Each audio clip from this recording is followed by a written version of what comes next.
বিসমিল্লাহির রহমানির রহিম। আসসালামু আলাইকুম প্রিয় শিক্ষার্থীরা। আজ আমরা উচ্চ মাধ্যমিক শ্রেণীর পদার্থবিজ্ঞানের আদর্শ গ্যাস এবং গ্যাসের গতিতত্ত্ব এই বিষয়ের উপর আলোচনার ধারাবাহিকতায় আমরা কিছু সৃজনশীল প্রশ্ন নিয়ে আলোচনা করব। যে প্রশ্নগুলোর মূল থিমটা থাকবে এরকম যে কোন স্থানের আপেক্ষিক যে আর্দ্রতা এটি বের করার সাপেক্ষে আমাদের প্রুফ করতে হবে বা দেখাতে হবে যে কোন স্থানে আমাদের কাপড় দ্রুত শুকাবে, কোন স্থানে বৃষ্টিপাতের সম্ভাবনাটা অনেক বেশি প্রবল, কোন স্থানে বসবাস করা অনেকটা স্বস্তিদায়ক, এই রকম কিছু প্রশ্নের, অথবা কোন স্থানে বৃষ্টি হওয়ার সম্ভাবনাটা অনেক বেশি। এই যে এই যে কথাগুলো আমি উল্লেখ করলাম, এইগুলোর আলোকে কিন্তু মূলত প্রশ্নগুলো আসে। তো এখানে যে প্রশ্ন দেওয়া হয়েছে যে সিলেট এবং চট্টগ্রাম এই দুইটা জায়গার কথা উল্লেখ করা হয়েছে। তো মনে করো রূপা, তুমি বেড়াইতে গেছো হলো চিটাগাঙে, গিয়ে সমুদ্রের ধারে ঘুরে বেড়াচ্ছ। আর ঋতু বেড়াতে গেছে মনে করো সিলেটের জাফলং এ, ঝর্ণার পানি ঝরঝর করে পড়তিছে। যদিও আমাদের জিল্লুর রহমান স্যারের রক্ত কিন্তু সেখানে আছে, চারটিখানি কথা না। ঠিক আছে, ওই জাফলং এর ওখানে ওনার কি যেন হয়ে শরীর থেকে অনেক রক্ত ঝরিছে আর কি। তার কিছু হলে অবশ্য একটা মুক্তিযুদ্ধই হতো, কিন্তু ভাগ্যিস সে যুদ্ধটা হয়নি। তো আমরা এখন এই দুইজন যে বেড়াতে গেছে দুইটা জায়গায়, তা আকাশে একটু মেঘের ভাব। ওকে, এখন একজনের কাছে ছাতা আছে আর একজনের কাছে নাই। প্রশ্ন হলো, কিছু তথ্য দেওয়া থাকলো, সেখান থেকে বের করতে হবে বৃষ্টিটা আসলে সিলেটে হবে না চিটাগাঙে হবে, এবং এরপরে যা করণীয় সেটা করতে হবে। তা আমি প্রাথমিক একটা ধারণা তোমাদের দেই যে আসলে এই প্রশ্নর মাধ্যমে আমরা কি বের করব, কি শিখব, যার মাধ্যমে আমরা বুঝবো যে কোন স্থানে বৃষ্টিপাত বেশি হবে বা কোন স্থানে কম হবে, কোন স্থানে শরীরটা আমার দ্রুত ঘাম শুকায় যাবে, আমার জন্য স্বস্তিদায়ক আবহাওয়া হবে, কোন স্থানে আবার তোমার কাপড়টা দ্রুত শুকায় যাবে। এই নানান আঙ্গিকে প্রশ্ন আসবে, কিন্তু এর মূল উত্তর কিন্তু একটাই, তা হলো আপেক্ষিক আর্দ্রতা বের করতে হবে, এবং সেই আপেক্ষিক আর্দ্রতার মাধ্যমে আমাদের দেখাতে হবে যে কোন স্থানের অবস্থাটা আসলে কি হবে। এখন আমি নিয়মটা একটু বলি, যে আপেক্ষিক আর্দ্রতা মনে করো তোমরা বের করছো। তো আপেক্ষিক আর্দ্রতা যে তুমি বের করলে, তো বের করার পর তোমার কাছে তো এরকম মনে হতেই পারে যে ঠিক আছে, আপেক্ষিক আর্দ্রতা যে আমি বের করলাম, তো এখানে আমাদের কি কি পেলাম আমি। মনে রাখো, এটা আপেক্ষিক আর্দ্রতা যেখানে বেশি হবে, 1 নম্বর, সেখানে আবহাওয়া অস্বস্তিদায়ক হবে। 2 নম্বর, সেখানে যদি ভিজা কাপড় শুকাতে দেওয়া হয় সেটি সহজে শুকাবে না। 3 নম্বর, আমাদের শরীরের ঘাম সহজে শুকাবে না। 4 নম্বর, সেখানে বৃষ্টিপাতের সম্ভাবনা বেশি থাকবে। 5 নম্বর, সেখানকার আবহাওয়াটা স্বাস্থ্যের জন্য স্বস্তিদায়ক নয়। তাহলে এর বিপরীত কথাগুলো কি হবে? যেখানে শিশির আপেক্ষিক আর্দ্রতা কম হবে, সেখানে কি কি সুবিধা পাবা? 1 নম্বর, সেখানে প্রথম সুবিধাটা হবে হলো যে আবহাওয়া স্বস্তিদায়ক হবে। তুমি যদি ফ্যানের নিচে গিয়ে দাঁড়াও, তো ঘাম দ্রুত শুকিয়ে যাবে। তোমার বৃষ্টিপাতের সম্ভাবনা সেখানে কম। যদি ভিজা কাপড় শুকাতে দেওয়া হয় তাহলে এটি দ্রুত শুকিয়ে যাবে। এই বিষয়গুলোর অ্যান্সার সেখানে আসবে। তা আমরা একটু সবার সাথে একটু কথা বলি। আমার মনে হয় ক্লাসে বেশ কয়েকজন মনে হয় যুক্ত হয়েছে, 4 জন দেখতেছি। তো কি তাহা যুক্ত হয়েছে মনে হয়? কান মিউট করো।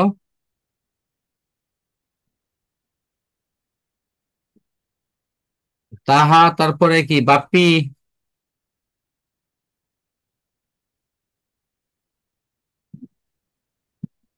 তাহা কথা বলো। তোমার, জি স্যার। হ্যাঁ, কি শুনতে পাচ্ছ? তোমার কি তুমি তো এর আগে মনে হ্যাঁ হয় ক্লাস করেছো অনলাইনে নাকি? হ্যাঁ স্যার করছি। আচ্ছা, অভিজ্ঞতা আছে। তো এই যে আমি নোট সামনে নিয়েছি, পড়া বুঝতে পারছ? মানে এখনো তো পড়া শুরু করিনি, জি কেবল স্যার। শুরু করতে যাচ্ছি, খালি প্রশ্ন ব্যাখ্যা দিচ্ছি। বাপ্পি কি? হ্যাঁ স্যার সবকিছু দেখতে হ্যাঁ পাচ্ছি। হ্যাঁ, শুনতে পাচ্ছ? বাপ্পি একটু আনমিউট করো। হ্যালো? বাপ্পি না, রাবেয়া মনে হয় নাকি? সরি সরি, বাপ্পি না, রাবেয়া। রাবেয়া যুক্ত হয়েছ? হ্যালো? আমি বুঝতে পারছি না।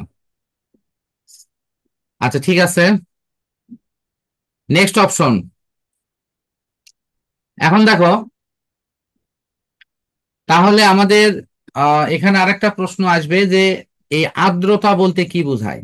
আর্দ্রতা বলতে আমাদের সেই বিষয়টাই বোঝানো হবে যার মাধ্যমে আমরা এই বিষয়টা বুঝতে পারি যে কোন স্থানে জলীয় বাষ্প বেশি আছে অথবা কোন স্থানে জলীয় বাষ্প কম আছে। এই কম বা বেশি থাকার বিষয়টার সাথে আবহাওয়া সংক্রান্ত যে যে রাশিটা জড়িত তার নাম হলো আর্দ্রতা।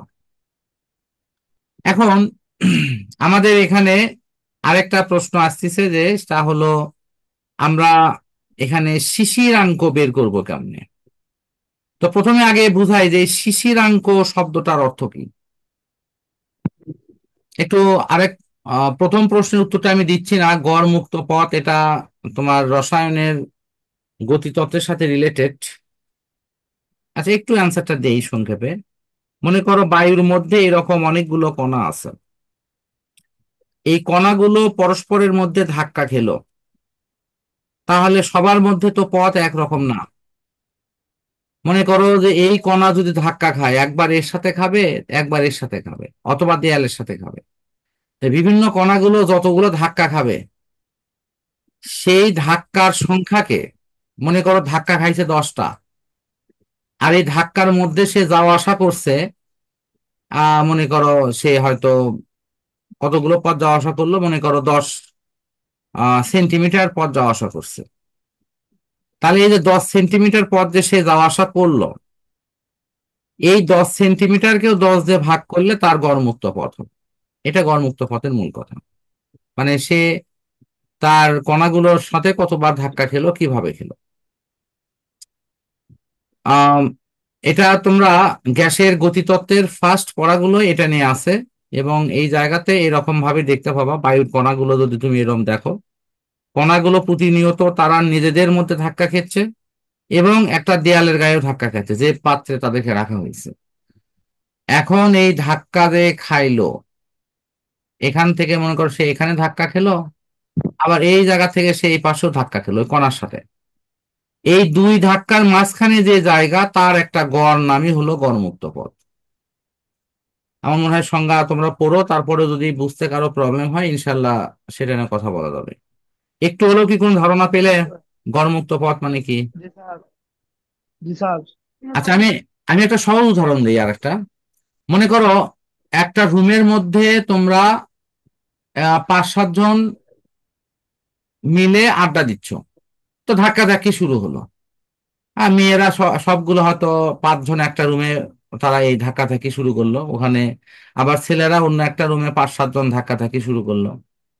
তো এরা যখন এই মাঝখান থেকে যখন ধাক্কা দিচ্ছে, একজন যাকে আর একটা দেয়ালের সাথে আটকে যাচ্ছে, আবার এই রাগ ধাক্কা দিচ্ছে, এই যে ধাক্কা দেওয়ার মাঝখানে যে পথটা সে অতিক্রম করছে, তো এই পথটা কি সবসময় একই হবে? হবে না কিন্তু। কেউ হয়তো 2 মিটার গেল, কেউ হয়তো এইদিকে 1 মিটার গেল, কেউ হয়তো এইদিকে 3 মিটার গেল। এরকম বিভিন্ন ধরনের ধাক্কায় বিভিন্ন পথ যাবে। তো গড় কথার অর্থ হচ্ছে ওই পথগুলোকে যোগ করবো। প্রথমে সে কত মিটার গেছে? 2 মিটার, তারপরে কত গেছে? 3 মিটার, তারপরে কত গেছে? 1 মিটার। কয়টা ধাক্কা হয়েছে বলে 3টা ধাক্কা হয়েছে, তাহলে 3 দিয়ে ভাগ করো। ভাগ করলে দেখো তো এর ভাগফল কি 2 হয় না? কথা হ্যাঁ বলো। স্যার। এই যে হ্যাঁ স্যার। মোট পদকে যোগ করে ধাক্কার সংখ্যা দ্বারা ভাগ করলে সেটার নামই হলো গড়মুক্ত পদ। সবাইকে একটু হলেও বুঝতে পারছো? জি হ্যাঁ স্যার। স্যার। আচ্ছা, এখন সংজ্ঞা পড়ে দেখো, অনেক সহজ লাগবে। খ নম্বর প্রশ্ন লেখা আছে যে আকাশ মেঘলা থাকলে শিশির পড়ে না কেন, ব্যাখ্যা করো। আচ্ছা, মেঘলা আকাশ আর মানে ঝকঝকা আকাশ, এই দুটোর পার্থক্য আগে বুঝাই দিই। সাধারণত শীতকালে আকাশ থাকে পরিষ্কার অধিকাংশ দিন, মাঝে মধ্যে কিন্তু মেঘলাও থাকে, বাট অধিকাংশ দিন আকাশ থাকে কিন্তু একবারে ঝকঝকে পরিষ্কার।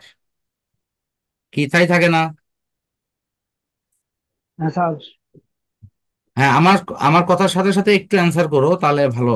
একটু মানে অ্যান্সার করবে, আবার পরে আবার আনমিউট করে দিবা, তাহলে ঠিক হয়ে যাবে।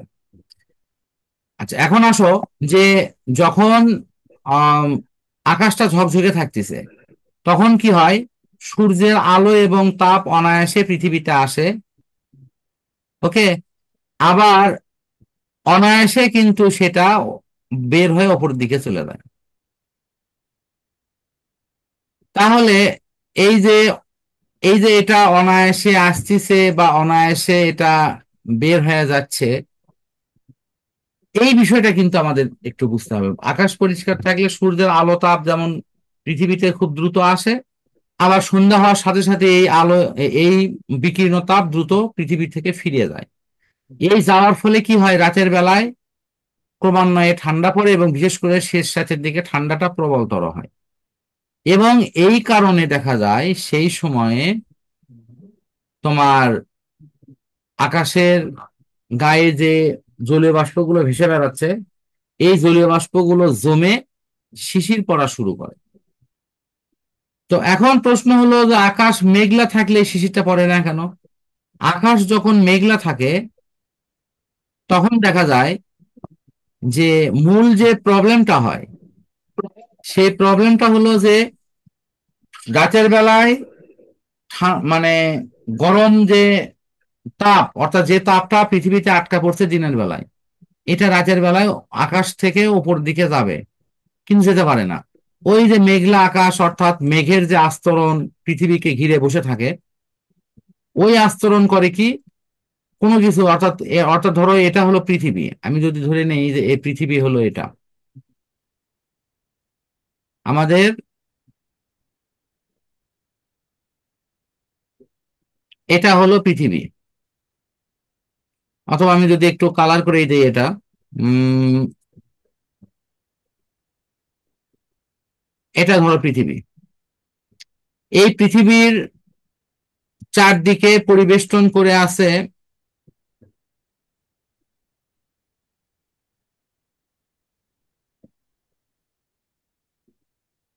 তোমার মেঘের স্তর। তো মেঘের স্তরটা পরিবেষ্টন করার অসুবিধাটা কি? অসুবিধাটা হলো সূর্যের আলো এবং তাপ পৃথিবীতে ঠিকই চলে আসে, কারণ তার শক্তি বেশি। ফলে মেঘের এই স্তরটাকে ভেদ করেও কিন্তু আলো হয়তো সেভাবে না আসতে পারলেও তাপ ঠিকই চলে আসে। আলো কিন্তু একটু একটু করে আসে, না থাকলে তো পুরো পুরো মানে দেশটা কিন্তু অন্ধকার হয়ে যেত, অন্ধকার তো আর হয় না। কিন্তু দেখা যাচ্ছে রাতের বেলায় যে তাপটা বিকিরণ করবে, সেই তাপ কিন্তু আর ওইটা বিকিরিত হতে পারে না, যেটা যেভাবে বিকিরণ হওয়ার কথা ছিল। যখন এই তাপ বিকিরণটা নর্মাল ওয়েতে হয় না, অর্থাৎ এখানে তাপ বের হয়ে যেতে চাচ্ছে, কিন্তু দেখা যাচ্ছে যে তার তাপটা বের হয়ে যেতে পারছে না। ফলে এই তাপ পৃথিবীতে আটকা পড়ে পৃথিবীর তাপমাত্রাটা একটু হলেও বেশি হয়ে যায়। তাপমাত্রা যখন বেশি হয় ফলে সেখানকার জলীয় বাষ্পগুলো জমে আর কিন্তু শিশির হয় না। এই কারণের জন্য আকাশ মেঘলা থাকলে সেখানে শিশির সহজে পড়ে না। বুঝতে পারছো কি? তাহলে আকাশ মেঘলা হ্যাঁ স্যার। থাকার সবচেয়ে বড় স্যার। অসুবিধাটা হলো এই যে, যেমন দেখো এখন আমাদের যে গরমটা পড়ছে এটার নাম হলো ভ্যাপসা গরম। এই শব্দটা আমাদের হয়তো শুনতে অনেকের খারাপ লাগবে, বাট এটিকে আমরা অসহনীয় গরম বলতে পারি। কেন অসহনীয়? কারণ আমরা এই সময় গা ঘেমে গেলে আমরা তো, একটু স্বস্তির জন্য সবাই ফ্যানের নিচে গিয়ে দাঁড়াচ্ছি, কিন্তু ফ্যান আমাদের সেই সার্ভিসটা ভালো দিতে পারছে না, যে সার্ভিসের জন্য আমাদের শরীরটা দ্রুত মানে কি ঠান্ডা হবে। কারণ প্রচুর পরিমাণে জলীয় বাষ্প বাতাসে আছে, ফলে বাতাসের মধ্যে আর নতুন করে জলীয় বাষ্প খুব বেশি প্রবেশ করতে পারছে না। যেহেতু প্রবেশ করতে পারছে না, ঠিক সেই কারণের জন্যই এখানে এই প্রবলেমটা হচ্ছে যে গরম আমাদের থেকেই যাচ্ছে, ফলে আমাদের শরীর থেকে ঘাম সহজে শুকাচ্ছে না। আমার মনে হয় আকাশ মেঘলা থাকার ব্যাপারটা এখন ক্লিয়ার। যদি আকাশ মেঘলা না থাকতো, তাহলে রাতের বেলায় কিন্তু ক্রমান্বয়ে ঠান্ডা হয়ে পড়তো এবং সেখানে শিশির জমার কিন্তু একটা প্রবাবিলিটি তৈরি হতো। এখন অনেকের কাছে মনে হতে পারে যে স্যার, কুয়াশা কই আর শিশির কই? আসলে কুয়াশা বলে আমরা যাদেরকে ডাকি, সেটা আসলে মেঘ। তো কুয়াশা এবং মেঘ, তাহলে এটা তোমার কাছে মনে হতে পারে স্যার কেমনে সেটা হয়? আমাদের পৃথিবীর সংলগ্ন যে কুয়াশা, সেটাই আকাশের গায়ে ওই কুয়াশা তৈরি হলে আমরা নিচ থেকে সেটাকে মেঘ আকারে দেখি। অর্থাৎ আকাশের গায়ে যখন দেখি যে মেঘ ভেসে বেড়াচ্ছে, ওটা আসলে কুয়াশা। তোমাদের মধ্যে যদি কারো প্লেনে চড়ার অভিজ্ঞতা থাকে অথবা হেলিকপ্টারে চড়ার অভিজ্ঞতা থাকে, তাহলে নিশ্চয়ই তোমরা দেখেছো যে মেঘের মধ্য দিয়ে যখন প্লেন চলে যায়, তখন যদি জানালাতে কেউ চোখ রাখে, তখন সে নিজেই দেখবে ওই কুয়াশার মধ্য দিয়ে প্লেনটা কিন্তু চলে যাচ্ছে। আর প্লেনের গায়ে কিন্তু তখন ওই কুয়াশাচ্ছন্ন অংশ লেগে প্লেন কিন্তু ভিজে যায়। সবাই কি বুঝতে পারছো আমার কথা? হ্যাঁ স্যার। কারো যদি কোনো প্রশ্ন থাকে করতে পারো, আমি এই পর্যন্ত যা পড়ালাম। এখন আমরা শিশিরাঙ্ক নির্ণয় করা শিখবো। এই পর্যন্ত যা পড়ালাম তার মধ্যে যদি কারো কোনো প্রশ্ন থাকে, তাহলে আনমিউট করে প্রশ্ন করতে পারো, যে স্যার আমি এই কথাটা বুঝতে পারিনি বা এই অংশটা কম বুঝছি। বুঝছি স্যার, সমস্যা নাই। আলহামদুলিল্লাহ। আর কেউ মতামত দিবা? স্যার বুঝতে পারছি, আপনি পরে পাঠ করান। আচ্ছা, পরেরটা দিকে না, মতামতটা নেওয়া দরকার, যেহেতু আমি তোমাদের সামনে নেই। না, অনুভূতিতে স্যার মনে হচ্ছে বুঝতে পারছি। আচ্ছা, আলহামদুলিল্লাহ। না আসলে এখন আমরা তাহলে দেখি যে এই যে শিশিরাঙ্কটা বের করার ক্ষেত্রে এখানে একটা বিশেষ সূত্র আছে, এই সূত্রটা বুঝাই দেই, তার সাথে শিশিরাঙ্ক কি সেটাও বুঝাই দেই। আমি ক্লাসেই মনে হয় এটা বলেছি, তারপরও এখানে বলতেছি। আঙ্ক শব্দ থাকলে তার সাথে তাপমাত্রার একটা সম্পর্ক থাকে। আবার বলতেছি, আঙ্ক শব্দ যদি থাকে, তাহলে তার সাথে কার সম্পর্ক থাকে? তাপমাত্রার। যেমন হলো গলনাঙ্ক, শিশিরাঙ্ক, স্ফুটনাঙ্ক। এইরকম দেখো আঙ্ক শব্দ আছে, সেখান থেকে কিন্তু আমরা বলতেছি এটা হলো শিশিরাঙ্ক। ওকে? তো শিশিরাঙ্ক শব্দের মানে, এটার মানে হলো যে তাপমাত্রায় কোন স্থানের বায়ু সেই স্থানে শিশির তৈরি করতে সক্ষম।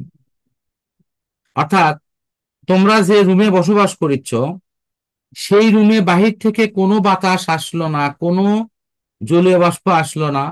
ওই রুমের কি করা হলো, জানালা মানে দরজা সব বন্ধ করে দিয়ে এসি লাগাই দেওয়া হলো। সে এসি অন করে দেওয়ার এই ঘন্টা খানিক বা ঘন্টা দুই এক পরে দেখা যাবে যে তোমাদের ঘরে আস্তে আস্তে শিশির পড়া শুরু হয়েছে। কেন? কারণ সেখানকার তাপমাত্রা কমে গেছে। কমে যাওয়ার ফলে ওই ঘরের মধ্যে যে জলীয় বাষ্প আছে, সেই জলীয় বাষ্পগুলো ঠান্ডা হয়ে জমে যাওয়া শুরু করলো।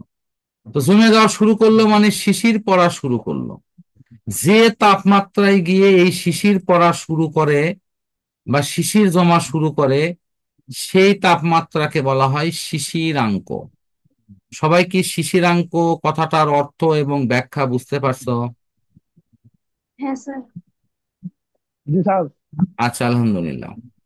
এখন এখানে আমরা কিভাবে বের করেছি দেখো। শুষ্ক এবং সিক্ত বাল্ব বলে একটা বিষয় লিখেছে। এখন তোমরা শুষ্ক বাল্বও দেখোনি, সিক্ত বাল্বও দেখোনি। আমরা একটু দেখি এই বাল্বটা কোথায় আছে, একটু দেখাই দিচ্ছি তোমাদের। নিশ্চয়ই এখন মূল বইটা তোমরা দেখতে পাচ্ছ। এই মূল বইয়ের এখানে এই শুষ্ক এবং সিক্ত বাল্বের এই পড়াটা আছে, এবং এই জায়গা ছবিটা একটু দেখো। হ্যাঁ, এই যন্ত্রের নাম হলো হাইগ্রোমিটার।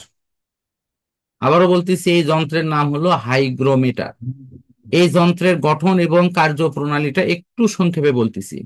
আমি আবারও বলেছি, গঠন এবং মানে কার্যপ্রণালী বলতেছি তোমাদের পরীক্ষায় লেখার জন্য না, এই যে সূত্রটা তৈরি হয়েছে এবং এই সূত্রের মাধ্যমে যে তোমরা অঙ্ক করবা, এটা ভালো করে বোঝার জন্য। সুতরাং আমার সাথে তোমরা পড়ার সময় ওই টেনশন মাথায় নিও না যে এটা আমাদের মুখস্থ করা লাগবে কিনা। খুব ঠান্ডা মাথায় বুঝে নাও, মুখস্থ করা লাগবে না, শুধু সূত্রটা আমাদের আয়ত্ত করতে হবে। ইনশাল্লাহ আমরা সেটাই করব। প্রথমত এখানে কিছুই না, এটা একটা থার্মোমিটার দেওয়া আছে, স্কেলিং করে থার্মোমিটার বসানো আছে। এখন আর একটা প্রশ্ন হতে পারে, স্যার থার্মোমিটার কি? দেখো, শেষে যেহেতু লেখা আছে মিটার, তার মানে এটা কোনো কিছু পরিমাপ করে। থার্মো শব্দের অর্থ হলো তাপ, মানে তাপমাত্রা আর কি, অর্থাৎ তাপমাত্রা পরিমাপ করার যন্ত্র। ক্লিয়ার? বুঝছো কি? তাহলে যে যন্ত্রের মাধ্যমে তাপমাত্রা পরিমাপ করা হয় সেটার নামই হলো থার্মোমিটার। এখন আসলে এই জায়গাতে কি পরীক্ষা করা হচ্ছে? এই জায়গাতে করা হয়েছে কি, একটা বাল্বকে এরকম শুষ্ক অবস্থা, শুষ্ক মানে এই নর্মাল বায়ুর মধ্যে ঝুলে রাখা হয়েছে একটা নির্দিষ্ট কাঠামোর সাথে লাগে। আর এটাও করা হয়েছে ওই রকম করে রাখা হয়েছে, কিন্তু এই যে বাল্ব, এই বাল্বের সাথে এখানে একটা পলতে লাগানো আছে, যার সাথে তোমার নিচে পানির মতো কোনো তরল পদার্থ ব্যবহার করা হয়েছে। আমি পানির মতো শব্দটাই ব্যবহার করি, কারণ এখন যদি আমি বলি এখানে এই ধরনের কোনো বিশেষ জৈব যৌগ ব্যবহার করা হয়েছে, এটা অনেকেই বুঝতে পারবে না। এটা এক ধরনের অ্যালকোহলের মতো কোনো একটা জৈব যৌগ, বাট আমি আপাতত এটাকে পানি হিসেবে তোমাদের বুঝাই। ধরো একটা পানির মতো কোনো মানে মানে তরল পদার্থ এখানে ব্যবহার করা হয়েছে। এখন আসো, এই যে আরেকটা শব্দ এখানে ব্যবহার করছি, বাল্ব। এখন তোমরা হয়তো মনে করিচ্ছ, স্যার বাল্ব তো আমাদের ঘরে আলো দিচ্ছে, এটা আবার কোথায় সে আলো দিচ্ছে, কেমনে সেটা বাল্ব হলো? তোমরা থার্মোমিটার ব্যবহার করেছো, এরকম এরকম মনে হয় এখানে সবাই ব্যবহার করছো, কম অথবা বেশি। সবাই একটু আনমিউট করে বলো তো, থার্মোমিটার কি সবাই ব্যবহার করেছো, কম বা বেশি? জ্বর আসলে বা কোনো কিছু এরকম কোনো হ্যাঁ প্রয়োজনে? স্যার। স্যার। আচ্ছা, ঠিক হ্যাঁ আছে। স্যার। আচ্ছা, হ্যাঁ স্যার। আলহামদুলিল্লাহ। তাহলে থার্মোমিটার যেহেতু সবাই ব্যবহার করেছো, সেক্ষেত্রে এই যে থার্মোমিটারের নিচের দিকে দেখবে চকচকে একটা এইরকম উপকরণ ছিল, তারপরে এই সরু অংশ থেকে তোমার উপরের দিকে থার্মোমিটারটা তৈরি হয়েছে। অর্থাৎ সেই থার্মোমিটার পরের বাকি অংশ কিন্তু এরকম, আমি বাকি অংশ অত আকার ছিল ধরে এইরকম। এই যে নিচের দিকে যে সরু একটা অংশ, যেখানে সবসময় চকচকে, যে অংশটা তোমাদের বগলের নিচে বা মুখের মধ্যে বা শরীরের বিশেষ কোনো স্পর্শকাতর অংশে স্পর্শ করে ডাক্তার কিন্তু তাপমাত্রা নির্ণয় করেছে। মনে পড়ে কি সবার? হ্যাঁ স্যার। আচ্ছা, তাহলে এই যে যে অংশকে স্পর্শ করে তাপমাত্রা মাপা হয় সেটাকে বলা হয় বাল্ব। এখানকার বাল্ব মানে এটা না যে আলো দেবে, মানে ওই বাল্বে আমরা আমাদের দেহের সংস্পর্শে আসলেই দেহের তাপমাত্রা কত সেটা বলে দেয়। তাহলে আমাদের তো এখানে দেহ নাই, এখানে আছে বায়ু। এখানে কি আছে? বায়ু। তাহলে বায়ুর মধ্যে তাপমাত্রা কত এটা বলে দেয়, এটাও বায়ুর মধ্যে তাপমাত্রা কত এটা বলে দেয়। এখন তোমাদের মনে হতে পারে, স্যার তাহলে দুইটা থার্মোমিটার কেন ব্যবহার করা হলো? ব্যবহার করা হচ্ছে এই কারণে যে একটা শুষ্ক পরিবেশে কত তাপমাত্রা দেখায়, আর একটা ভিজা পরিবেশে মানে সিক্ত অবস্থায় কত তাপমাত্রা দেখে। সিক্ত অবস্থায় যেটা দেখাবে সেটা আর্দ্রতাপূর্ণ, আর ভেজা অবস্থায় যেটা শুকনো অবস্থায় যেটা দেখাবে সেটা বায়ুর মধ্যে অবস্থা কেমন হবে সেটা বুঝুন। এখন নিচে আরেকটা কথা, তো পলতে জাতীয় কিছু ব্যবহার করা হচ্ছে, এটা মানে কি? তোমরা কি নর্মালি ল্যাম্প সবাই দেখছো, যে কোনো রকম ল্যাম্প, যার হ্যাঁ নিচে স্যার। তেল, যার নিচে তেল থাকে, উপরের দিকে এরকম একটা পলতের মতো কিছু থাকে, উপরে আগুন লাগে দিয়ে আস্তে আস্তে আস্তে আস্তে আগুন জ্বালানো হয়, এরকম ল্যাম্প কি দেখেছো কেউ কখনো? হ্যাঁ স্যার। জি না স্যার। আচ্ছা, যারা দেখোনি তাদেরকে আমি স্প্রিট ল্যাম্প, তোমরা অনলাইনে গুগলে গিয়ে স্প্রিট ল্যাম্প লিখে সার্চ দিবা, এবং ইমেজে ক্লিক করবা এবং এরকম অনেক ল্যাম্প ইনশাল্লাহ দেখতে পাবা। প্রত্যেকটা ল্যাম্পের সাথে এরকম একটা পোলতে থাকে। সেই পোলতেটা তোমার ওই যে অ্যালকোহলের মধ্যে ডুবানো আছে। ওই পোলতে দিয়ে মানে ওই যে, এখন এই পোলতেটা কি জিনিস আসলে কেউ ভাবছে এটা আবার কি জিনিস। এটা হলো সুতি, কোনো সুতার দিয়ে তৈরি করা বিশেষ ধরনের একটা অংশ, যেটা তোমার ওই তেল বা তোমার অ্যালকোহল অংশকে মানে শুষে ওপরের দিকে তুলে নেয়। তুলে নিলে তখন ওই অংশটা আগুনে পুড়ে আস্তে আস্তে আস্তে আস্তে উত্তপ্ত হয়। সরি, ওখানে উপরের দিকে উঠে যায়। এখন এখানে বাল্বের কাছে আসলে কি হয়? বাল্বের কাছে আসলে এই জায়গায় এই যে তরল পদার্থগুলো যখন বাল্বের কাছে আসছে, তখন এই বাল্ব অংশটা তরল পদার্থকে কাছে নিয়ে সে ঠান্ডা হচ্ছে। কিছু তরল এখানে বাষ্প হয়ে যাচ্ছে, ফলে এই বাল্বটা হবে ঠান্ডা আর এই বাল্বটা হবে গরম। ফলে এই বাল্বের তাপমাত্রা মানে এই থার্মোমিটার তাপমাত্রা বেশি হবে আর এর তাপমাত্রা কম হবে। কথা বুঝতে পারছো কি? এটাকে বলা হবে শুষ্ক বাল্বের তাপমাত্রা। দ্যাট মিন্স এই পাশেরটা। সিক্ত বাল্বের তাপমাত্রা θ2, সেটা হলো এই পাশেরটা, যেটা ওই পোলতে বা সলতে লাগানো আছে। ভাষা কি বুঝতে পারছো? জি সবাই স্যার। বলো। হ্যাঁ স্যার। এখানে এখানে তোমাদের একটা জিনিস মনে রাখা লাগবে, খুবই সহজ একটা অঙ্ক কিন্তু। এই দুটাই হলো এর মূল কথা। এটা শুষ্ক, এটা হলো সিক্ত। আর দেখো এখানে কিছুই নাই, পুরো ওই দুইটা জিনিসই অঙ্ক। আর মাঝখানে একটা জিনিস দেখি তো, এটা হলো ধ্রুবক। এই ধ্রুবকটাই হলো তোমার গ্লেইসারের রাশি। এই ধ্রুবকের একটা সুনির্দিষ্ট মান সুনির্দিষ্ট তাপমাত্রায় উল্লেখ করা থাকে। সেই মান বসালেই আমরা এখানে অনায়াসে θ = কত সেটা বের করতে পারবো। এখন আমার এখানে প্রশ্ন হলো, আমরা আসলে এখান থেকে কি পেলাম? এর মাধ্যমে আমরা পেলাম যে ওই বায়ুতে যে জলীয় বাষ্প আছে সেটি কত তাপমাত্রায় পৌঁছিলে ওই জলীয় বাষ্প জমে শিশির হবে।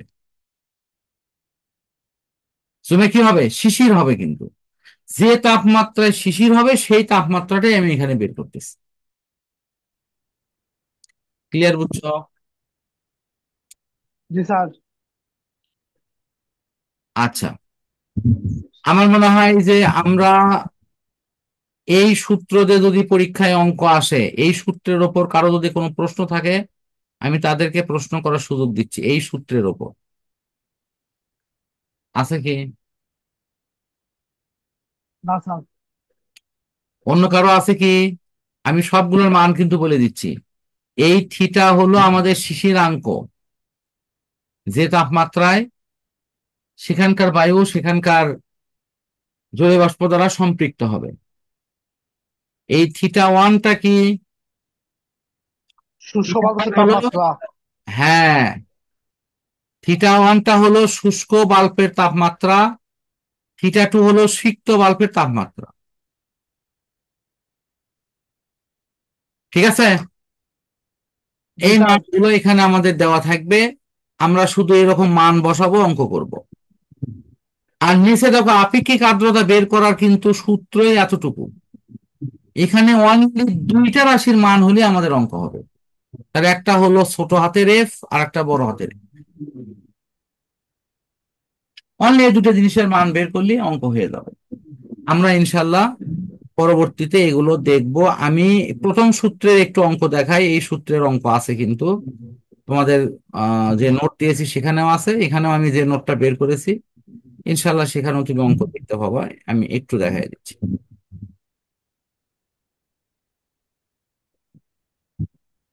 হ্যাঁ, এই জায়গাতে একটু দেখো। তোমরা নিজেরাই বলো, যদি অঙ্ক জানা থাকে এলে বের করা কোনো ব্যাপার? শুষ্ক সিক্ত দেওয়াই আছে, খালি খালি সূত্র না লিখবা, স্যার। মান বসাবো। দেখো তো 3 লাইনে অঙ্ক শেষ। তাহলে হ্যাঁ স্যার। তোমাদের স্যার। যেখানে 3 নম্বর দেওয়া হবে, কারো সমস্যা হবে কি? না স্যার। না স্যার। পরীক্ষা কিন্তু এমনি আসে, তুমি ভাবো না যে এটা আমি কোনো উদ্ভট কিছু দেখাচ্ছি। সত্যি সত্যি এরকম ছোট্ট না অঙ্ক পরীক্ষাতে আসে। এটাই নর্মাল, মানে যে তোমাদের প্রায় 8-10টা বোর্ড আছে, মাদ্রাসা কারিগরি থেকে শুরু করে আহ, মানে কলেজের 9টা সহ সমস্ত অংশ মিলে যে প্রায় 9-10টা বোর্ড আছে, প্রায় সবগুলো বোর্ডেই কিন্তু এই নিয়মের অঙ্ক আসে, এবং এগুলো ছোট অঙ্কই হয়, এগুলো বড় অঙ্ক হয় না। তাহলে সবার কাছে এটা ক্লিয়ার? এই জাতীয় অঙ্ক আসলে কি কারো হেল্প লাগবে বলো? নিজেরা করতে পারবে না? না স্যার, ইনশাল্লাহ। কি পারবো সবাই তো? ইনশাআল্লাহ। ইনশাল্লাহ স্যার। আচ্ছা, তো হ্যাঁ, আমি তোমাদের আহ বলতেছি যে এই নিয়মের অঙ্ক পরীক্ষায় প্রায়ই আসে, সুতরাং ওইটা আসে মনে করেই খুবই ভালোভাবে করবা এবং ভালোভাবে এটাকে আত্মস্থ করবা।